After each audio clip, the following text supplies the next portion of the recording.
વિના મારે હયોની વહેંચણી કરવી ઓકે, હવે આખી વિસ્તારપૂર્વક માહિતી આપી તો જુદા જુદા સમીકરણ સાથે આપો. હા. માનો કે આપણે 3 ભાઈઓ છે અને 2 બહેનો છે. 2 બહેનો એક તો બિનશરતી હક કમી કરી છે. બિનશરતી એટલે કે પોતે નીકળી જાય છે, એના ભાગનું આપણે પહેલાં 20 પૈસા મળતા હતા, હવે 33 પૈસા મળી ગયા. આપણે ત્રીજા ભાગના હતા થઈ ગયા 33.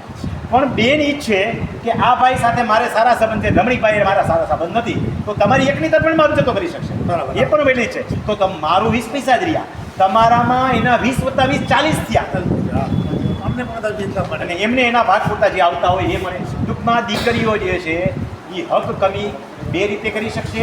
એક, બિનશરતી હક કમી કરી નીકળી જાય તો વાંહે વળતી વ્યક્તિઓને ફાળે પડતો હિસ્સો વધી જાય. પણ બિનશરતીને બદલે એ એક વ્યક્તિની તરફેણમાં જતો કરવા માંગતી હોય તો એવું પણ થઈ શકે. આવા કેસની અંદર વધારે પરફેક્ટ કરવા માટે કરાવવું કે જ્યારે આવા કેસો લિટિગેશનને પાત્ર થાય. જ્યારે સ્વેચ્છાએ નીકળી જતી હોય ત્યારે વાંધો નથી હોતો. એકની તરફેણમાં જાય ને ત્યારે વાંધા વચકા થાય ને ભાણિયાઓ પાછા જાગે. લાલચ દે ને આ વિનોભાઈ લાલચ દે.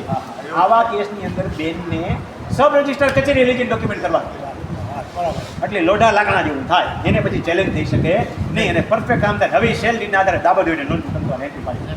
એટલે ભાગ પણ પડી જાય ને.